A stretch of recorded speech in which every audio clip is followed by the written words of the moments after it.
it is lovely to be here. Thank you for an amazing introduction. Yes, as you know, I am Suzanne Mulholland, also known as the Batch Lady, and I'm going to tell you a bit about everything to do with batching in this session. Okay, so this session is going to last about an hour long, and it seems like a long time, but grab a cup of coffee, sit back and relax, and I promise you by the end of this session you will be inspired to be organised and in control of your weekly meals, whether it's breakfast, lunch or dinner, or stuff you take to work or anything like that.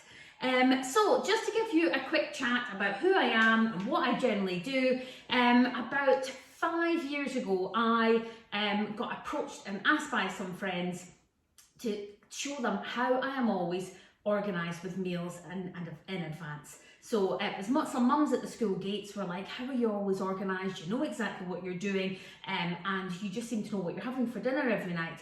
And partly the reason, and I'll let you into my absolute top secret, is I don't like cooking, which is absolutely bizarre because I write cookery books for a living, but I never used to before this. So I'm not a massive fan of cooking. I love cooking, I love baking, I love making something when friends come over and it's quite exciting. I can spend the day cooking and have a lovely meal with them. I don't like cooking Monday, Tuesday, Wednesday, Thursday, Friday. We're all at work, we're all busy, the kids in from school, trying to accommodate everybody, and quite frankly, I'm usually dead on my feet after a day's work and don't really want to think about how I'm feeding everybody in the family. So, and I think a lot of us are exactly the same.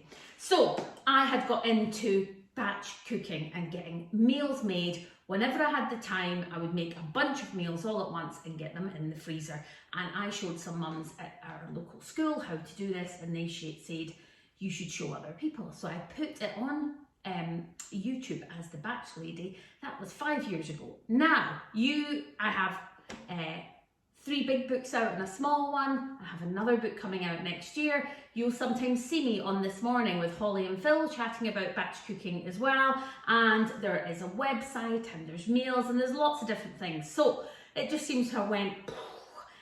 So it's lovely to be here to chat to you guys today about how batch cooking can help you, because it has helped a lot of people over the last couple of years that I've been teaching about how to do it. So another quick thing is, a lot of people sometimes think batch cooking is quite old-fashioned. We're going to get one big pot and we're going to make a load of stew and we're going to eat it for a week until it's done. Modern day batch cooking is not like that. It's very cool. The recipes that you'll find in my book, my first book here is The Batch Lady, Shop Once, Cook Once, Eat Well All Week. And then we have a healthy one that's all calorie controlled. And then my latest one, Budget Batch, all about how to cook saving on a budget. So these recipes in here are modern, they're cool. There's churros, there's enchiladas, there is calzones, there's fakeaways, there's tons of stuff. And it can all work to save you some money, okay? Because at the end of the day, if you are making your meals in advance and you are organised, then you're more in control of shopping. And I'm going to go on and talk about being in control of shopping later on as well. You will instantly save money, save time, and save that all important headspace, because it will be something that you don't have to think about over and over again, okay? Now, the recipes in the book are all very simple. I make them, I was brought up, my mum was great at cooking, teaching me how to cook. And so I cook just like anybody else would in their home. I'm not a chef. I'm not here to teach you chefy things. It's all about just good family fare, how you can cook it, how you can freeze it, and how you can get it on the table as quickly as possible when you get in from work.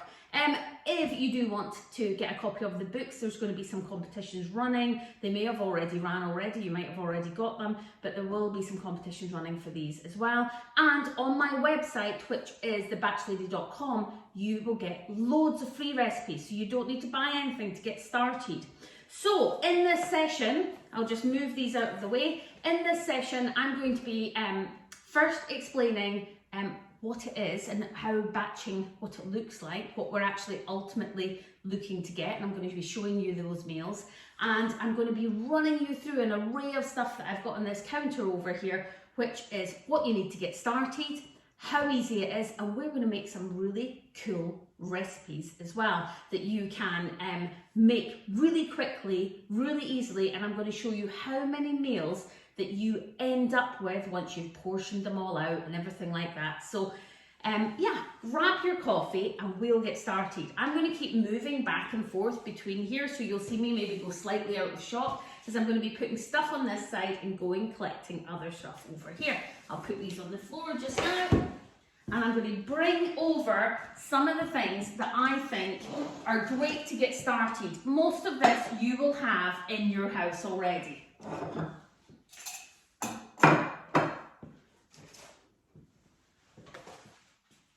Okay, so actually before we do that, let me show you what the meals look like that you will be making, okay?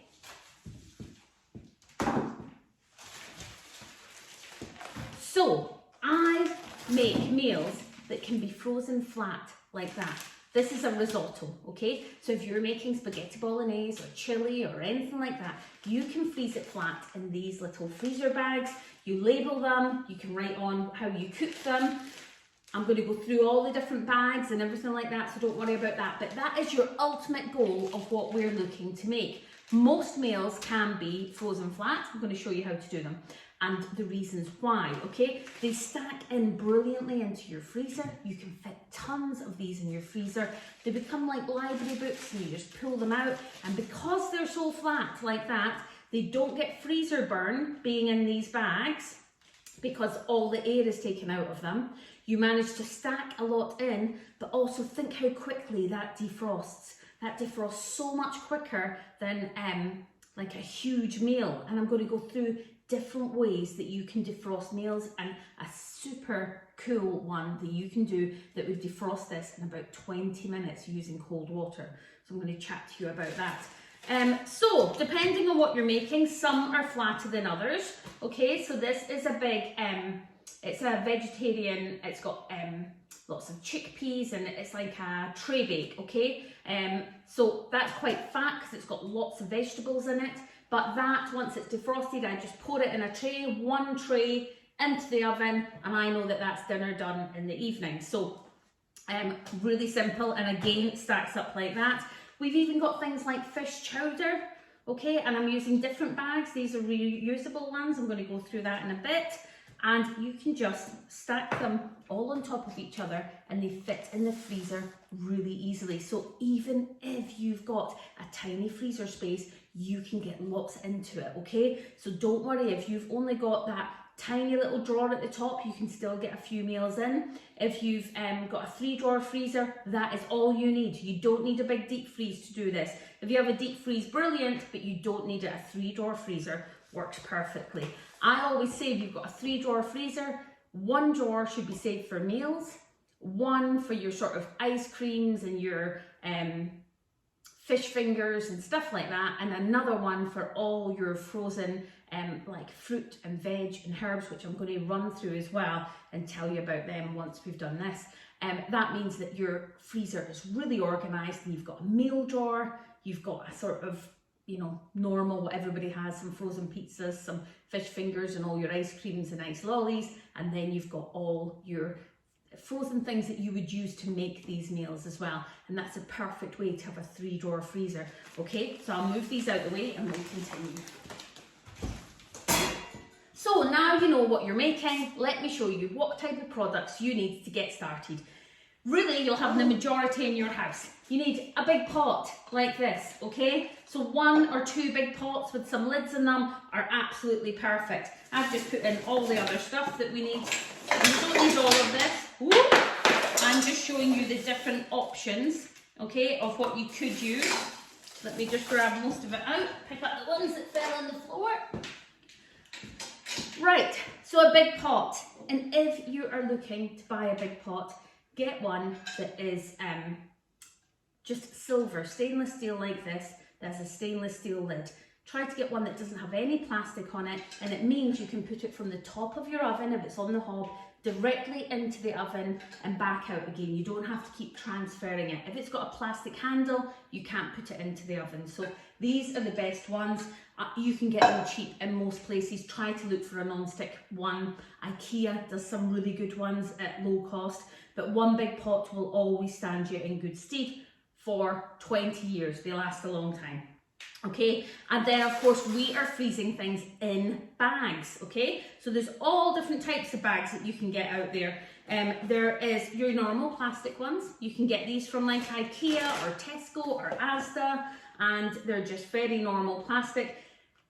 These can be washed and reused over and over again. You just wash them with warm soapy water, turn them out, make sure you get into all the corners and you've washed them and reused them, and they'll wash and reuse a good few times.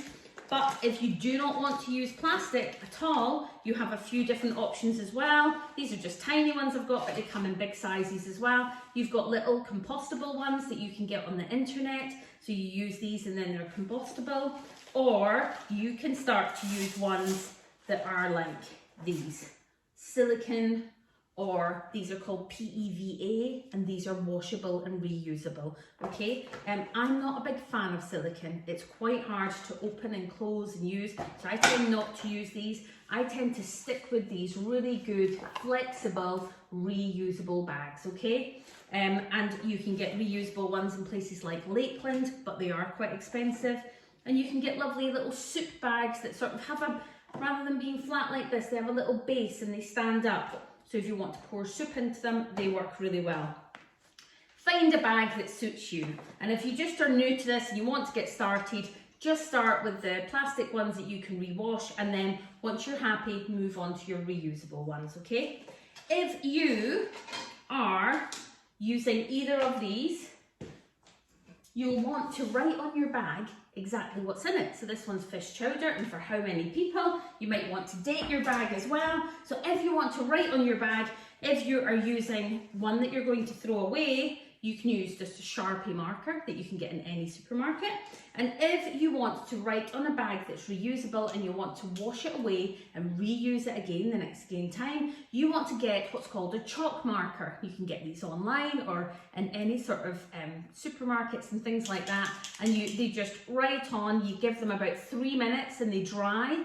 And then you're good just to fill your bag and continue. And then when you wash out your bag, it just washes off with warm soapy water. So a chalk marker, okay? So you need a big pot, you need some bags, and then after that, you're just looking for these sort of containers that many of you'll have in your freezer already, your house already.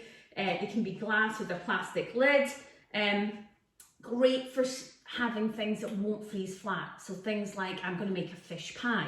I obviously don't want to squish that into a bag. I want it to be in a pie shape. So things like this work brilliantly. You want to get ones that are like Pyrex. Usually places like TK Maxx have them on good special offer.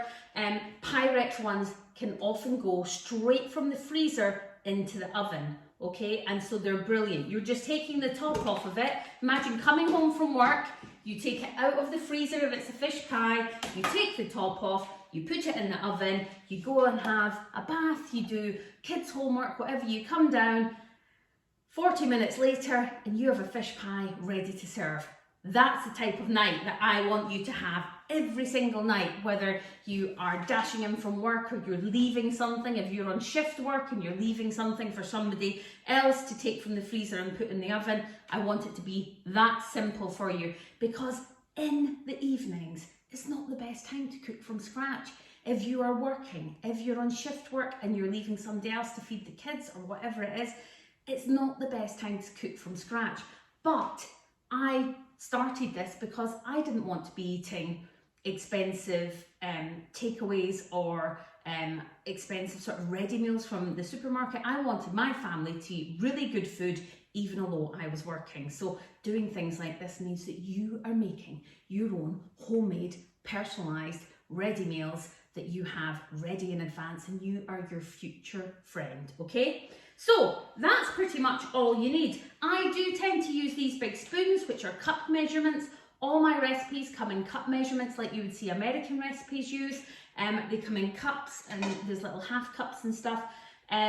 or I give you the grams as well. I use cups because I love these big spoons, because I can make the recipe, and then also your cup is your portion. So I know if I've made a big pot of something, as I'm going to show you later, I've got a big pot sitting here, I'm just going to portion it out and use it to work out how many portions out of that pot I'm feeding each member of the family. So I like to use these and some little teaspoons sort of sizes. So measuring spoons work really well. And that is about all you need. Many of you, if you follow me before, you will see me using this contraption here, and it's called a baggie stand holder. So I'll just quickly show you.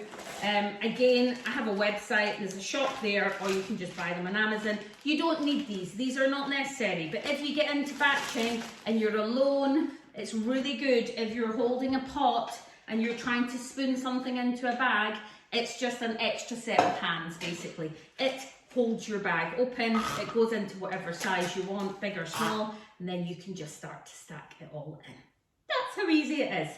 Right, now you know what batching is, you know who I am, and you know what ingredients, what sort of bits and bobs you might need. I thought I would show you a few recipes. Does that sound good? Let's move this out the way. We don't need any of this stuff, so we'll just move it down here.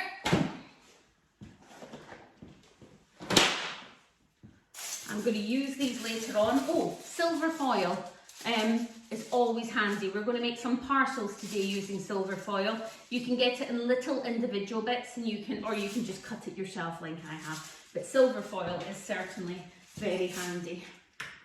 So we'll move this out of the way, and we don't need that, and we'll get started. So I'm going to show you a really quick fish pie just now. I'm going to show you a quick recipe, and then we're going to move on, and I'm going to show you how you portion out a huge vat of something if you've made it, and how you can make it into different meals.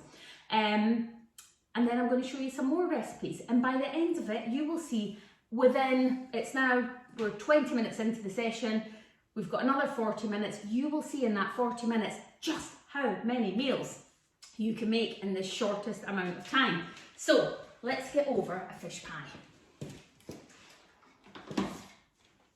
So just stay with me while I just come over and set it all up. And I'll show you the quickest fish pie you've ever seen. Right, so fish pie. If you've ever watched a TV chef make a fish pie, it seems quite a lot of work. You know, they poach the fish on the top of the stove. I can't stand the smell of fish like that, sort of poaching and cooking away. And then they take it off and they do, I mean, it just goes on and on. It can be like an hour to make a fish pie. I'm going to show you how to make a family fish pie in minutes, okay? On the Batch Lady, I use a few cheats, okay? So today we are using ready-made mash. Now, I only use cheats that don't have anything else in them other than what I would make at home. So this ready-made mash, you will find it in the supermarket aisle beside all the fresh vegetables. In it is mashed potatoes, salt, pepper, butter, and a splash of milk. That is exactly what I would add to potatoes when I made it at home. The difference is with this is it's being churned in a huge big machine, and that churning process that I can't do at home because it's churned so much makes all the glutens come together, and it means that it's a great mash to use if you are freezing. If you put homemade mash on the top of a pie, you might, if you've ever done it before, you'll notice that the potatoes and the water separates in freezing, so you get this dry mash and then you get the watery stuff in the pie. This type of mashed potatoes doesn't use it, doesn't happen with it, so it's a perfect one to use for freezing, and also it's already done for you. So I quite like a few meals that have a few cheats in them, okay? So to get started, I am using some dill. I'm using some fish pie mix, and I've added some prawns to it. You can just buy this in the shops like this. It's already chopped and mixed. If you can't get fish pie mix in the shops, just ask at your fishmongers. They just save all the extra offcuts into a big bowl that they sell as fish pie mix, and it's a cheaper way to buy it. And I'm also adding peas, frozen peas and frozen sweet corn to my fish pie, because when I get in from work, probably exactly like you guys. I want to just have everything in the one dish. Now this one is actually only going to make about a 2 or 3 person, but just quickly to show you.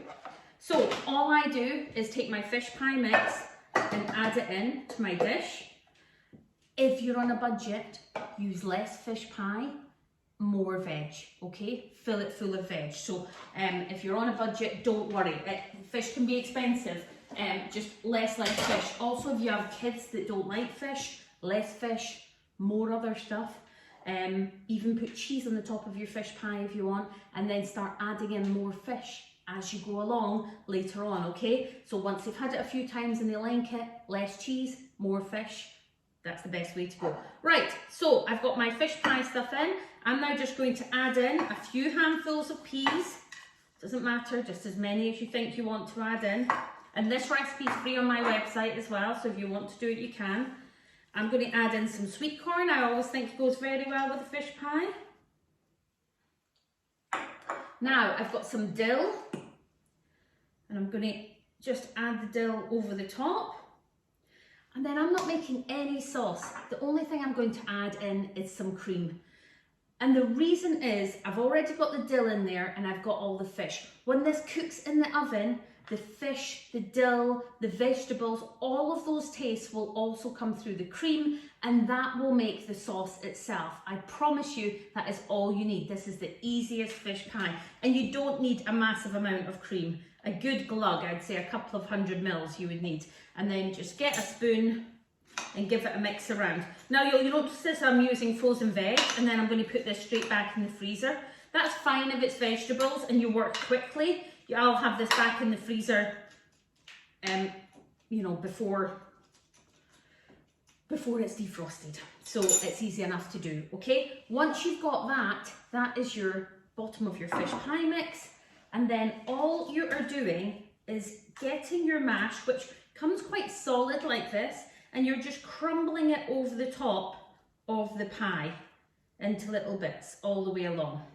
Now you'll notice I've not added any salt and pepper. I generally don't add salt and pepper. We salt and pepper at the table. It's entirely up to you how you do it. So I live in a farm and I've got kids, and I've also feed quite a lot of my elder family. So my husband's parents are here as well. So everybody's got different dietary requirements, so it's easier for me not to salt. And actually, I think it's quite good to salt at the table. I don't like my kids to have salt, so I'm happy if they want to add salt to it, but if they don't need it, then I don't put it in. There's salt in the mash as well, so that should be fine. Right, I'm using about 1.5 bits of that mash. You can use some more if you want. Let me wash my hands. And that is how easy it is to make a fish pie for the freezer. You put the lid on, you make sure you label it, and into the freezer it goes. Whenever you want to bring it out, take the lid off, throw it directly into the oven. That will be ready in about 40 minutes. Bubbling, delicious. Oh, sorry, remember to take the lid off when you put it in the oven. That's how easy a fish pie is to do. Family fish pie. Let's move it over here and we'll come back to it and I'll show you at the end how many meals we've got done. Are we happy? Are we good? Are you enjoying it? Right, let's move on. I'm going to show you next how to portion up and how to change your spaghetti bolognese into other meals as well. So let's give a quick clear up. Bear with me, jumping in and out of the camera. Whenever you're doing things like this, it's really good just to have hot soapy water on hand. You can just wipe down your counter just in case there's any fish or anything. Just wipe everything down so you've got a nice clean surface before you start again. I always have my dishwasher empty, my bins are here ready empty. I've got some hot soapy water in the sink here and some here. Just means that you can keep moving between meals in a really quick and easy way. Okay, so here's one I did earlier, a bit like Blue Peter, okay? I want to show you how we're going to portion up a big batch of something, if you have made a big batch. Let me bring it over and we're going to chat around it.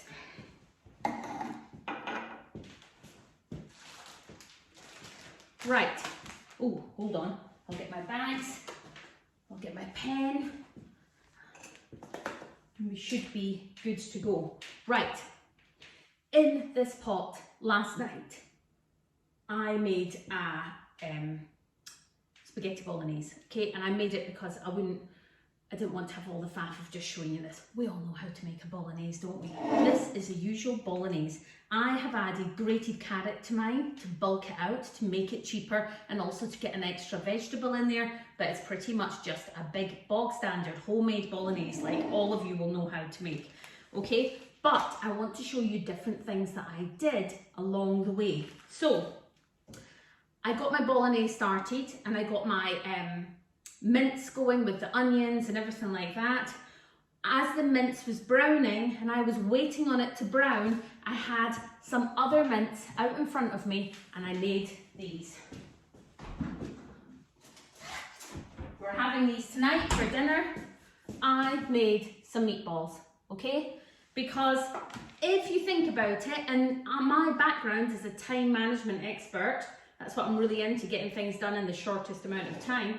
If you're browning a lot of mince, you're just standing around. It's a bit of a wasted time. You can be making things that I call grab and cook meals. These meals are things that you can get in the freezer already raw. You're just making them up raw. To this, I added, I got the mince into a bowl. I added some egg. I added Worcestershire sauce and some mustard. Okay, I gave it a good mix around and I just rolled them out into little balls and I made these. I could now, in fact we'll do it just now, I can now just get these and add them to a freezer bag, however many I think that I'll need for each meal. I usually say about 20 for a family of 4, gives you about 5 meatballs each. So this could actually make a few bags. Obviously you want to label your bag. So make sure that you've written meatballs on it, but just add them to your bag. You'll notice I'm keeping one hand clean and just using the other hand to touch the meatball. And then I can give this hand a quick clean because now all the meatballs are in, because you don't want any meatbally hands on the end of the bag, on the outside of the bag I should say. Okay? You just flatten them off and get as much air out of the bag as you can. And in the time it had taken me to make this big pot of beef browned, I had managed to make meatballs. Now at the same time you could make burgers, so you could have made 1 bag of meatballs, 1 bag of burgers. They all use similar and you're just freezing these raw. They freeze best raw. You don't need to cook them, then freeze them, then recook them. You're just making them for the freezer and they freeze like that and they're great for, you could have them on a meatball sub and take it to your work. You could have them as a bolognese as well, just with some tomato sauce if you've got. You can have them on top of a salad if you want. They're really versatile, great to have in the freezer. So 2 bags of meatballs. Then, once my mince was finished, before I'd done anything else with it, it's just browned, I portioned some into a bag and I quickly added a fajita mix. You know, just one of those dry mixes you get at the supermarket. Added it in, gave it a shook around. I could add peppers and all different stuff to this, but I didn't have peppers in, so I just know that that is going to do a night's dinner with, if we just have it on fajitas or tacos or anything like that. But I've just labelled it fajita mix ×4, and it's just another meal. And this is what I'm talking about. It doesn't have to be a huge vat of something. You can take something like mince and you can make your burgers, your meatballs, fajitas. We've got spaghetti bolognese here that will be for spaghetti bolognese, and I'm going to show you how to change it into chili. Right, have I got my little handy stand? I do. Got my handy stand here, okay, and I'm just going to show you exactly how I portion out if you have got a big load like this. So you want to label your bag before you put anything in it. Once you put food in it, for some reason the bag doesn't like to label. Okay, so we're going to call this, I'm just going to say spag ball ×4 and the date. Okay, and I'm going to do the same here. Spag ball times 4 and the date. And I'm going to make 2 bags up, okay? So label your bag, open them up. I'm going to use my bag stand holder just to help me. Then I'm going to get my big spoon, like this. This is a cup measurement. And I know that 1 cup, like this, is a portion. That is an adult portion because you're going to put it on top of your spaghetti and everything else. Portioning out will really help you. 1, it's healthy. You're then eating the exact portion that you should be eating, and you're not going back and helping yourself to more and more. 2, by portioning it out, I get way more out of this. If you just took it out of the pot and had it for your dinner that night, and then people went back and had a bit more or a bit extra, then it goes in the fridge, and does anybody use it, or do you end up throwing it in the bin on a Friday? That ends up costing you more money. It's not very healthy, and you end up wasting quite a bit of food. So portioning out is the way to go. Even if I get to the bottom of this pot and find I only have a single portion, portion it out as a single portion. You guys are working. You want to take something good to work, take a single portion and make it on top of a baked potato in the microwave. If you've got some heating facilities, if you've got a microwave at work, baked potato with some homemade spag ball in the top or some homemade chilli, absolutely delicious. Would have went in the bin, and it hasn't cost you anything apart from the price of a potato, really. So, okay, so 1. So these are adult portions. Now my husband's a 6'4" rugby playing gent, so I'll give him a bigger portion. That's probably still actually a bit too much. There we go. Then I've got a teenage boy. Anybody that's got a teenage boy out there, you know exactly that they are eating exactly the same adult portion, if not a bit more than everybody else, and in it goes. And then I've got a little one, so I would give her a 1/2 cup, okay? So if she's tiny, if she was tiny and a toddler, you might want to half it like that. I'm going to give her a bigger sort of portion like that. So you can work the portions out based on your family, okay?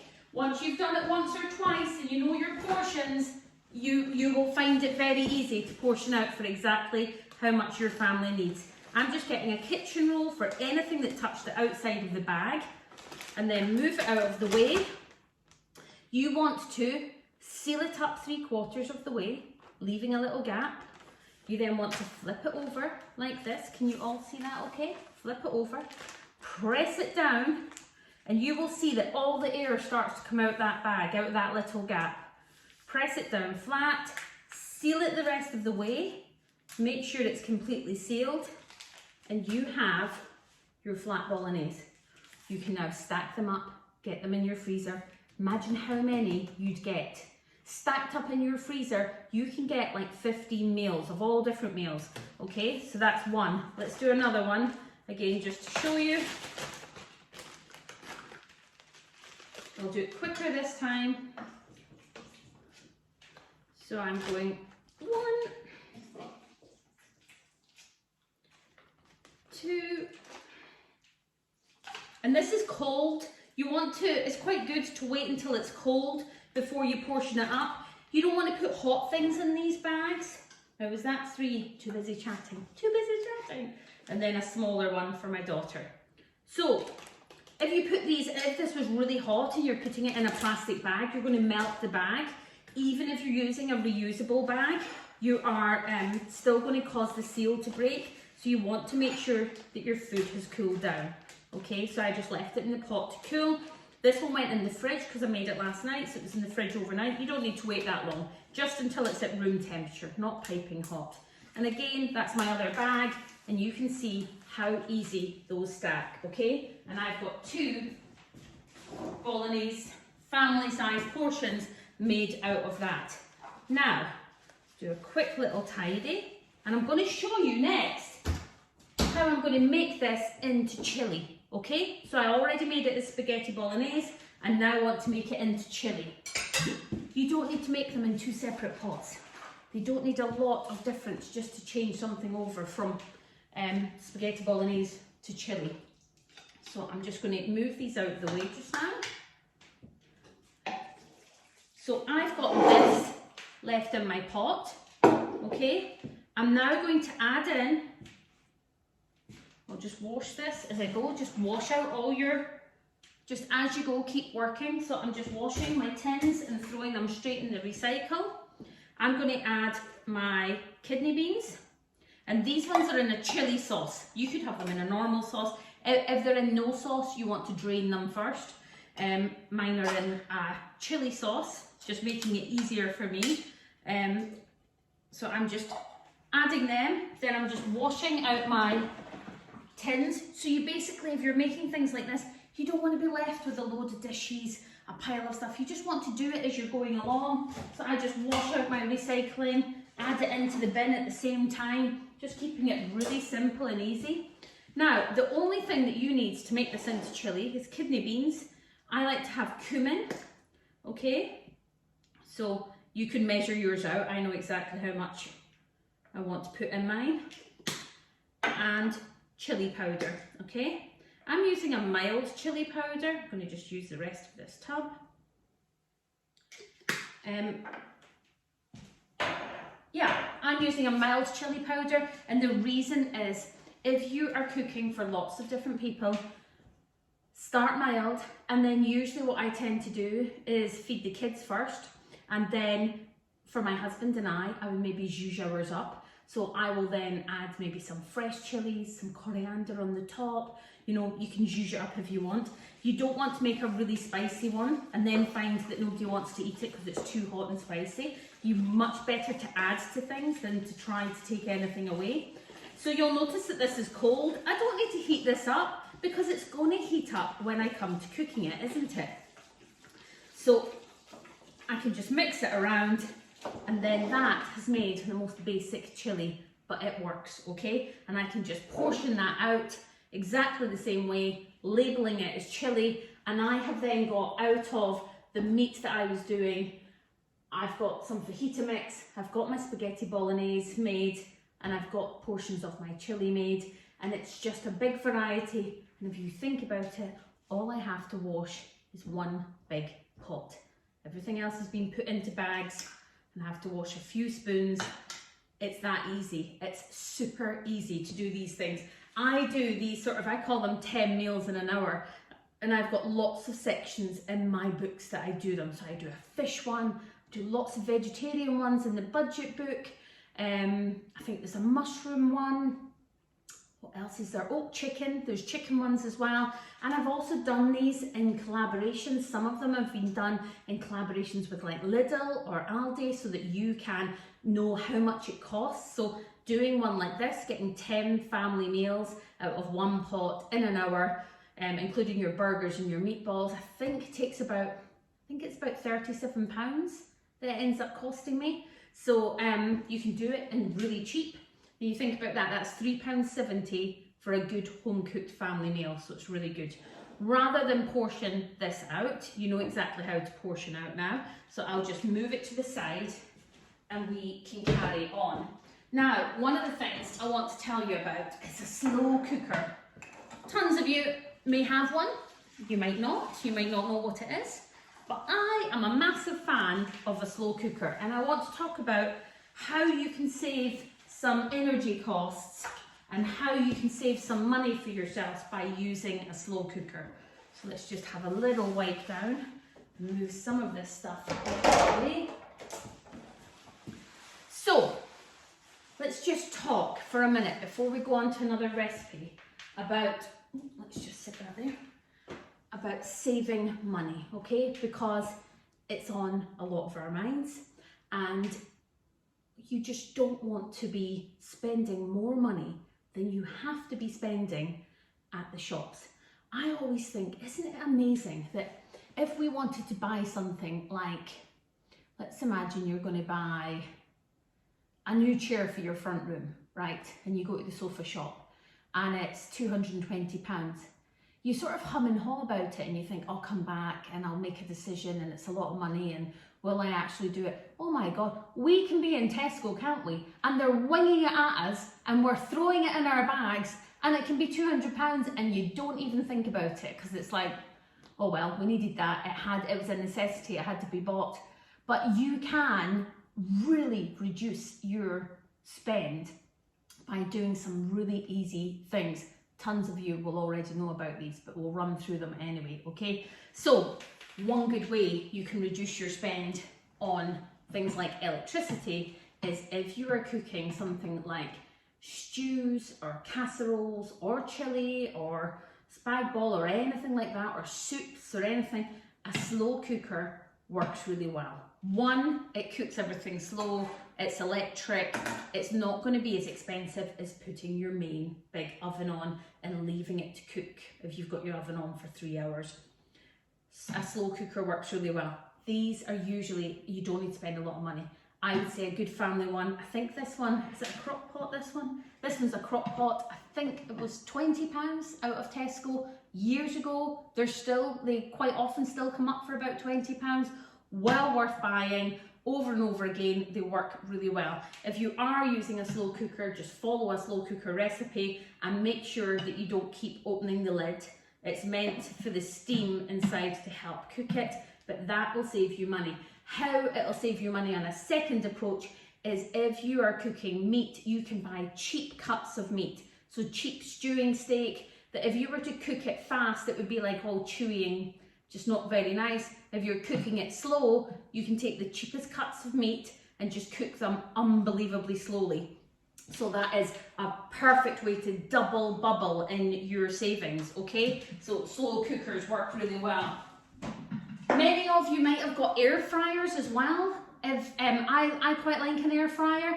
I think if you're working shifts and you're cooking, maybe you're not all eating as a family and you've got teenagers, then cooking in an air fryer is great. It's going to save you having the oven on for a long time, putting it on and off, whatever, things like that.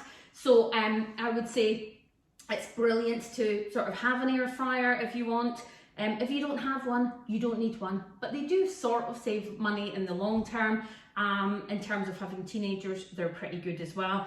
You probably, if you're cooking for a family and if you haven't bought a slow cooker, an air fryer, I would say try to get one of the bigger ones that just have one big basket that's not tiny, that's a bit bigger. It'll just mean you can use it more, really. But I wouldn't say an air fryer is a necessity at all. Now, if you are getting to the shops, one of the easiest things that you can do to save money is write a list. Decide what you're making for dinners in the week ahead, write a list and stick to your list. Very boring, very old-fashioned, works every time. You will instantly save money, you'll buy exactly what you'll need, and you will feel 100% better for doing it. Because you have a list when you're in the shops as well, you don't have to use that brain space to think about what you're buying. You're not standing in the shop thinking, what have I got in the freezer? What have I got in the fridge? What could I make on Tuesday? Instead, you've made those decisions when you've been at home, standing next to your fridge and freezer that you've been able to open and have a look and make those decisions. That means that when you're in the supermarket, you have time to use that headspace to look at the prices better, okay? Because you know exactly what you're in for. So you walk over and you get to the flour aisle because you're going to buy a bag of flour, say, just as an example. And rather than just going, oh right, flour, grabbing the flour and keeping going, what's next, and you're trying to think about it all in your head, you've got your list. When you get to the flour aisle, that aisle right in front of you at your head height, that is the aisle that that's the level at supermarkets that they want you to buy. That eye level, they make the most amount of money out of every brand that is on that level. You want to stop. Don't shop at that level, shop at this level. Get really low down. The bottom aisle, the bottom shelf on the aisle of the supermarket will have the same thing. It'll have a bag of flour, but the brand will be the cheapest one, the value brand. That's the one they don't want you to buy. If you're buying basics that don't matter, like flour, like things that you're putting into, like tins of chopped tomatoes, things like that, you can buy basic products and you won't even notice the difference of using them. I wouldn't do it for maybe my coffee or for my kids' cereal in the morning. We might stick to the same brands, but you can certainly drop a lot of brands by doing that. And then also, because you've got your list, you know what you're buying, you know you're dropping to the bottom level. Once you're on that bottom level, look for the bigger bag. If you're buying things like pasta and rice, if you buy that bag once a week that lasts you the week, that bag of pasta, it is going to be more expensive per kilo than buying that bag of pasta that's going to last you a month. So obviously if you're living in a very small space, you might not be able to do this, but if you can buy those basic store cupboard ingredients that will last longer, buy the bigger one. Rice, pasta, flour, any of those, pulses, you know, dried goods, anything like that will last way longer, and it is cheaper per kilo. If you are in the supermarket, start looking out when you see the bottom of where the price is, and it gives you that big price that it wants you to look at. Look at the price per kilo, which is the small price. If you can start to shop looking at only that price per kilo, instantly you get to see, well, why is that 10p per kilo and the exact same one here is 25p per kilo? And even though that one maybe looks like the better price at the time, but you know, work it out. The per kilo price is the most important price in any supermarket. And then finally, just before we move on to our next recipe, is use frozen vegetables, frozen fruit, anything like this. It's already chopped for you. Somebody's done the hard work for you, especially if you're buying frozen sweet potato chunks or anything like that. 20% cheaper buying frozen, okay? And that is because the supermarket like to convince you to buy everything fresh. They want you to use that fresh aisle. Why? Because you're going to go back next week, aren't you? And you're going to rebuy the same stuff. And you probably opened your fridge before you've went shopping and you've taken the lettuce that's now sort of brown and not used and you've put it in the bin, and you've got rid of anything else that's fresh that hasn't made it through that week, that hasn't been used, and you're going back to rebuy the same thing, okay? Buy frozen, take out what you need, seal it back up and add it into your freezer. Most frozen fruit and veg works really well, especially if you're cooking with it and you're putting it in things for crumbles. These work great. Kids smoothies, on top of ice cream, on top of porridge in your morning, you know, take it to work with you. Porridge in a little flask, taken to work with your fruit inside it, will keep you going. Works really well, defrosts really fast. And frozen chopped herbs, these are brilliant. I've got garlic, ginger, chilli, basil, rosemary. You will find these in the frozen aisle as well, next to your chopped onions and everything like that. These are brilliant. Chopped chilies. If you've got a recipe that only needs to use half a chili and you've got it out your fridge, you've halved it, the other half's going in there, that's never going to get used again, is it? That's gone to die. And it's cost you probably £1 because they'll sell them in like a bag of 3. You very rarely get one chilli on its own. These bags cost about £1. I open it up, it's already chopped for me. Take my spoonful out, my teaspoonful, and add it into my pot, seal it back up. This will probably be still going 6 months time. Just keep using it out as I go. Frozen chopped herbs, definitely worth looking at. And just before we move on to another recipe, we'll move on to another recipe, and then remind me, I'm going to come back and tell you all about defrosting your meals and cooking them from frozen and all that sort of stuff. But first, let me show you another really simple recipe. I'm going to show you a fish one next, and then I've got one along here. That's a chicken one, okay? And these are called grab and cook bags. Now, grab and cook simply means that you're making the recipe raw and putting it in your freezer raw, just like we did with the fish pie, putting it in your freezer raw, then you're bringing it out and you're cooking it there and then from fresh, okay? I love grab and cook recipes One, because whatever's in your freezer has not been cooked and then frozen and then recooked again, so it feels much fresher, it cooks much better, it doesn't dry out.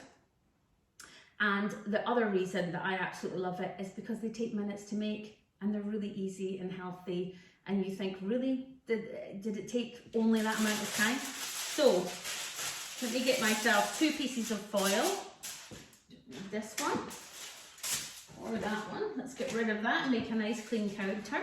Right, I've got 2 pieces of foil. I am making salmon, pesto and green bean parcels, okay? You can make these in all different ways. I'll turn it that way. I think you'll see it better that way. So I would usually use frozen green beans, but there wasn't any in the shops when I went, so I'm on fresh. And actually, oh, that's a good thing to mention.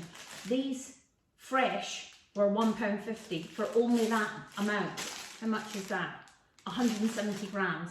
I can buy frozen green beans, 600 grams for £1. So, you know, 5 times or 4 times as much as this for 50p cheaper by buying it frozen. So if I was you, buy frozen. And then if it's frozen, you're just working fast. So this is fresh, so I'm just going to trim the ends off of these. I'm going to show you how quick this is. We're going to make it in like 3 minutes. Put your green beans along the bottom. Then you're going to take your salmon fillet. We're not going to take the skin off. You can just leave the skin on. It's entirely up to you. It'll come off once it's cooked, really simply. Add your salmon fillet over the top, okay? Then pesto, just a jar of pesto and a little spoon.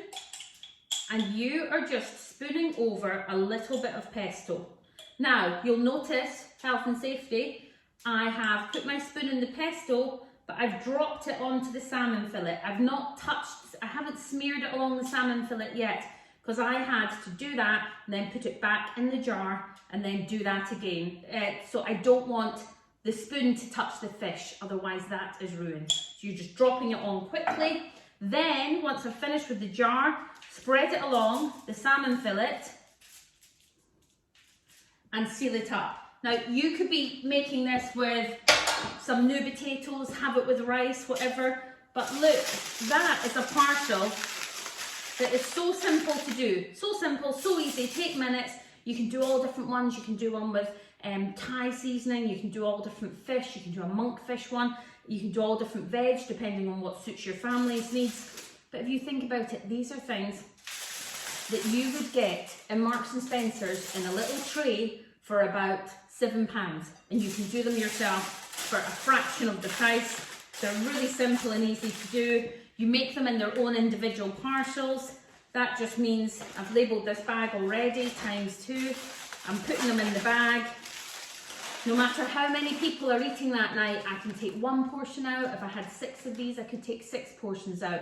These come from frozen onto a tray into your oven. That is as simple as it is. Stick some new potatoes on, you've got another meal. Potatoes are cooking, that's in the oven. And the thing is with these is they were that quick to make, and you think, why wouldn't you just make it on the night? The whole thing is you have taken that out of the freezer, thrown it in the oven, and on that night of work you have had to not think about, what am I going to cook? What have I got in? Do I have some pesto? Oh God, I can't get green beans. You've done it in advance. You've been your future friend. You can just grab it out as you come home from work, okay? And it is that simple. Now, let me find my Sharpie. I just remembered another good tip. How many people do you have pesto, different things, jars in your fridge, and you think, oh, I think I've got pesto in. Yeah, I did, I saw it this morning, I've got pesto in. You get home, you open it up and you go, oh God, it's gone off. Because once you open that jar, you forget when you opened it. Top tip, with your Sharpie, today's date, have you opened this jar today? Today's date, write it on, stick it in your fridge. You've got your instant sell-by date. You know, it tells you on the back that this lasts 14 days from opening. You know you've got 14 days to use it. Better still, put the use-by date on it. So I would put on a date from 2 weeks from now, and I know I've got to use that by then. When I'm in the fridge, it'll catch my eye and it'll make me think, use that before I have to bin it, okay? It's a good option to do. Right, that was so simple. Again, we're just going to quickly clear up. And you'll see I'm ending up with hardly any mess here at all. I'm just putting stuff away as I go. And putting things in the wash. I'd usually be filling the dishwasher as well. I just don't want to be off camera too much. How is this? Is it working for you? Because basically what I'm trying to show you is you don't need to spend hours. You can just spend a small amount of time getting prepared in advance, and you can do this with breakfasts, with lunches, with dinners. Get them in the freezer, pull out what you need, and on you go. If you think you don't have time to do this on a weekly basis, I'm not saying stand for an hour and cook all these different meals. Start really simply. If you've got, say you make spag bol on a Tuesday, double it up. One for the freezer, one for that night. Keep doubling like that, different things that you make. We're going to have the salmon fillets. I'm going to double them up. I'm going to do 8 salmon fillets. Some for the freezer, some for that night. You've built up your freezer stash, and then you can just start having nights that you double up and having other nights that you eat out of the freezer. So when busy work weeks come along, you can think, okay, I know that I'm working a long day on Thursday, Friday, Saturday. They're your days that you're going to eat out of the freezer. I've got a day off on Monday and a day off on Wednesday, or a short day on Wednesday. They're the days that I'm going to double up and put some meals in the freezer. Does that sound good? Right, before I go, I'm going to show you one last recipe. Another really quick one. Oh, and I told you I was going to show you how to defrost things. Right, when you get something out of the freezer, if you cannot cook it from frozen, you need to defrost it. You can either take this out, defrost it in the microwave, or you can put it in a dish and put it in your fridge and it will defrost overnight. Or you can simply fill a clean basin with freezing cold water, place this in, making sure that the seal is above the water, wait about 15 minutes, and you will find that is almost defrosted and pliable. It's so thin. Don't use hot water, only cold water. It will defrost really quickly, okay? So they're my top tips for defrosting. Now, we've got about 3 minutes left before I'm out of time. So very quickly, I'm going to show you how to make Hunter's chicken. If you love Hunter's chicken parcels, okay? I'm just going to chop some of this cheese. I'm just going to do 2 because we've literally only got a few minutes. So we'll do a couple of slices on each. Get my cheese out of the way. I've already written on the bag what I'm using. I've got a little compostable bag in here, and I want to serve this. It's going to be served with barbecue sauce. I'm actually just going to add it to the bag as well. And you might think, why am I adding the barbecue sauce to the bag when I could just grab it out of the fridge? But this is going in the freezer, and by the time it comes out, somebody might have used that barbecue sauce, and then I've got a recipe that's sort of half done. So in my little compostable bag, I'm just adding my barbecue sauce. So, Hunter's chicken, I'm just taking a chicken breast, adding it to the parcel, like so. I'm going to put 2 bits of cheese, 1 or 2 bits of cheese, just on it like that. And then you can use 1 or 2 bits of bacon, whatever you want. Probably 1 bit is absolutely fine. I've got 4 pieces of bacon here that is actually not going to last, so I'm going to double it. But I wouldn't suggest it. I would just say you only need 1 bit of bacon.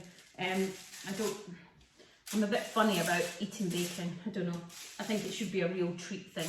But we had this left over from the weekend, so I'm just going to add it in rather than waste it. Okay? My parcel is made. Just dry my hands. I've got my cheese, I've got my chicken, I've wrapped it in bacon. That is going to go in the oven and cook for about, depending on the size of your chicken breast, probably about 35 to 40 minutes. And then about 5 minutes before the end, I'm going to open my parcel, pour my barbecue sauce over each, put it back in the oven till it's finished cooking. That is going to be absolutely delicious. Again, I can just add it in to my bag, and that can go in the freezer like that. This is chicken, so it needs to come out raw and be defrosted. Guys, that is how easy batch cooking is. It will save you money, it will save you time, it will save you headspace, and you will feel super organised and way in control of your weekly meals. Thank you so much for watching The Batch Lady. Do go and follow me on social media. I'd love to hear from you. Take care. Bye.